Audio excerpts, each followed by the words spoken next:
Alors, comment ça va avant ce week-end ensoleillé? Mais il fait déjà beau, c'est quand même merveilleux, ça fait du bien. Le Ça fait printemps du avant bien. l'heure. Le printemps avant l'heure, j'espère que vous allez pouvoir en profiter avec l'événement de ce week-end, bien sûr, à Tourcoing dans la métropole lilloise, le week-end géant. Voilà, alors là, vraiment, le beau temps, c'est l'aubaine pour pouvoir profiter de ce week-end géant, le C'est sûr. deuxième plus grand rassemblement de géants dans la région. C'est vraiment un bel événement et en plus familial parce que tout le monde peut s'amuser autour des géants. Alors, au programme, évidemment, de cette 8e édition, beaucoup, même encore plus de géants, une Toujours trentaine plus. de géants présents quand même sur Tourcoing ce week-end.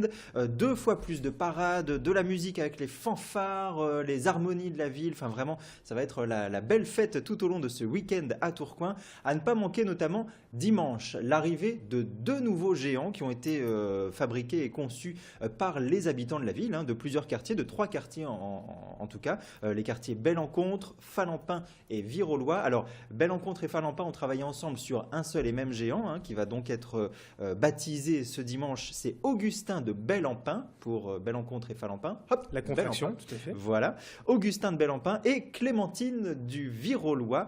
Donc tous les deux seront baptisés. Il y aura aussi évidemment la grande parade des géants. Alors ça c'est demain, samedi, avec 2 départs, 2 départs différents parce qu'en fait il y a des cortèges qui partent de plusieurs quartiers de Tourcoing. Départ à 14h30 pour la parade Bourgogne et départ un tout petit peu après, 15h pour la parade Falampin. Le tout va se rejoindre pour le rigodon final, comme au carnaval, Tout à fait. autour du parvis donc, de la mairie. Demain à 16h, vous avez toutes les infos pour avoir le planning complet de cette grande fête, le week-end géant, sur le site de la ville de Tourcoing. Et ce qu'il faut préciser, bien évidemment, même si on peut s'en douter, c'est que tout est gratuit. Superbe fête populaire, familiale, vous le disiez, et en plus c'est gratuit, donc raison de plus pour en profiter. Alors il y a pas mal de choix également pour les sorties culturelles, concerts et spectacles ce week-end. Voilà, alors petite sélection non exhaustive bien sûr parce qu'il y a énormément de choses dans la métropole lilloise. Niveau musique par exemple, c'est l'occasion de découvrir un groupe lillois. Tiens par exemple, si vous ne connaissez pas Ginger, eh bien n'hésitez pas, vous pouvez aller les écouter et les applaudir. Ce samedi soir, ça va se passer à Lincel. Ginger, c'est un groupe de 4 musiciens lillois qui jouent du rock avec une petite touche d'électro aussi pour agrémenter le tout et surtout un peps débordant, enfin vraiment ça va bouger à Lincel. Rendez-vous donc demain soir à partir de 20h dans la salle Thérèse Boutry et l'entrée est quand même relativement basse, c'est une participation aux frais, un paf comme on dit de 3 €. Un spectacle aussi dimanche au Spotlight. Voilà, et là ça fera peut-être paf aussi, je ne sais pas. Ce sera en tout cas oui dimanche au Spotlight de Lille pour vous amuser avec Box Office. Alors sur scène en fait vous allez retrouver une bande de comédiens dont Gilles Alma, son nom ne vous dit peut-être pas grand-chose, mais en fait c'est celui qui joue le beau gosse dans Nos chers voisins, la série sur TF1.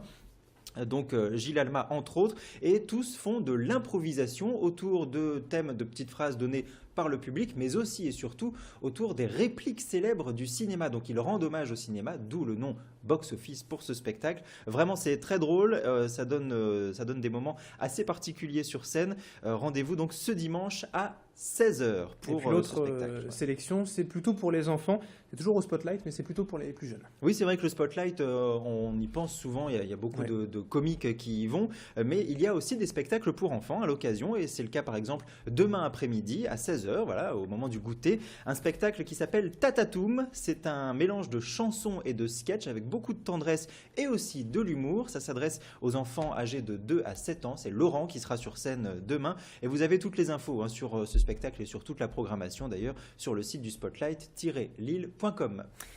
Allez, on enchaîne avec les tout derniers jours pour profiter de l'exposition temporaire au Louvre-Lens. Voilà l'exposition sur les Étrusques et la Méditerranée. Là, il faut que je lise ma feuille parce que c'est un mot un peu compliqué. Un mot toujours. technique. Oui, un mot Plus technique. de points. Exactement. Et c'est vraiment l'occasion de découvrir ce que sont les Étrusques et leur lien avec l'ensemble de la Méditerranée et les pays autour de la Méditerranée. Rendez-vous au Louvre-Lens. Cette exposition temporaire fermera ses portes lundi soir à 18h. Donc ce sont les tout derniers jours pour en profiter. Le musée est bien sûr ouvert tout le week-end, c'est le cas de la plupart des musées d'ailleurs, de 10 à 18h. L'exposition temporaire au niveau de l'accès pour le prix d'entrée c'est 8 ou 9 euros. Vous avez aussi, si vous n'avez pas le budget éventuellement, Vous pouvez aussi aller découvrir la Galerie du Temps et le Pavillon de Verre au Louvre-Lens qui sont toujours en accès gratuit au moins jusqu'à la fin de cette année. À noter quand même, la prochaine expo du Louvre-Lens sera intitulée Les désastres de la guerre 1800-2014, mais ce sera pour dans quelques temps à partir du 28 mai seulement. C'est bien noté. Un petit mot quand même pour terminer de l'événement régional ce week-end pour tous les motards nordistes, le salon de la moto à Pécancourt. Ben voilà, Pécancourt dans le Douaisis, donc n'hésitez pas à vous y rendre. C'est la 35e édition avec évidemment comme d'habitude beaucoup de motos à découvrir. C'est le paradis des motards de la région, le salon incontournable. L'entrée quand même est à 15 €. C'est pour les spécialistes, les passionnés. Évidemment, merci Marc Jalot pour tout ce beau programme. 11h06, fin de cet agenda. Il me reste juste à vous souhaiter un bon week-end. Très bon week-end, merci.